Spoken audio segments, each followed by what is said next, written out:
E aí, pessoal dos Sky Groups, tudo bem? A gente vai começar agora uma sériezinha chamada de Sinceridade. Essa série foi inspirada num movimento que tem na cidade de Maringá chamado Cineceira. E uma coisa muito legal desse movimento é que ele promove algo muito justo, que é a sinceridade. E não é, portanto, não é ao acaso que a palavra verdade ela é parecida da palavra sinceridade, porque uma não é a outra, mas também não vive sem a outra. E a Bíblia diz que se conhecer a verdade é o que vai te libertar, né? Então, entendo que a sinceridade de coração, de voz, de comportamento, de relacionamento, seja uma chave extremamente importante.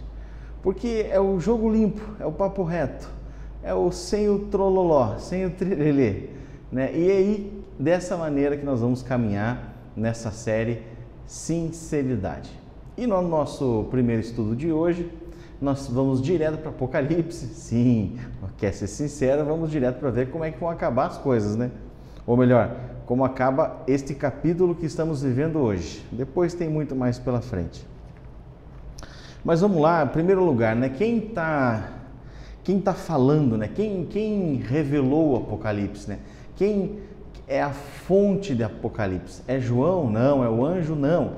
É o próprio Senhor Jesus que está falando através do seu anjo para João. Está ali, ó, revelação de Jesus, capítulo 1, versículo 1. Revelação de Jesus Cristo que Deus lhe deu para mostrar aos seus servos o que em breve há de acontecer. Ele enviou o seu anjo para torná-la conhecida a seu servo João, que dá testemunho de tudo que viu, isto é, a palavra de Deus e o testemunho de Jesus Cristo. Então nós não estamos falando de uma carta de qualquer um, nós não estamos falando da mensagem de qualquer um, é a palavra do próprio Deus através de Jesus Cristo. Então, dê atenção máxima a isso. E no capítulo 3, a igreja de Sardes é o destinatário dessa história. E qual é a carta? Qual é o contexto da carta de Sardes? Diz assim, capítulo 3 do livro de Apocalipse. Ao anjo da igreja de Sardes, escreva. Isso o próprio Jesus falando para João, né? Ao anjo da igreja de Sardes, escreva. Estas são as palavras daquele que tem os 7 Espíritos de Deus e as 7 estrelas. Conheço as suas obras. Você tem fama de estar vivo, mas está morto.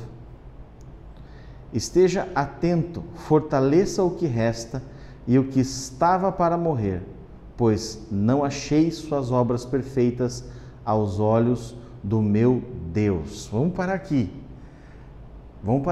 Olha, se põe sinceridade nisso. Jesus olha para essa igreja de Sardes e diz, igreja de Sardes, você tem boa fama. Porém, igreja de Sardes, é só a casca, tá bom? É só a casca. Eu, de fato, não enxerguei coisa boa aí. Porém, ainda tem algumas coisas boas em Sardes que ainda não morreram. Então, fortaleça essas coisas. Jesus vai direto ao ponto. Você conhece alguma igreja que é famosa? Alguma igreja que tem uma bela casca, mas aquele miolo está esquisito? Então, papo reto, né? Lembre-se, portanto, do que você recebeu e ouviu, ou seja, é uma igreja que recebeu muito e ouviu muito. Obedeça e arrependa-se. Essa igreja tinha fama, mas já não, a fama de boas obras, mas já não se arrependia mais e não estava mais obedecendo aquilo que ela já tinha ouvido. Mas se você não estiver atento, virei como um ladrão e você não saberá que hora virei contra você. No entanto, você tem aí em Sardes uns poucos que não contaminaram as suas vestes. Eles andaram comigo vestidos de branco, pois são dignos. O vencedor será igualmente vestido de branco.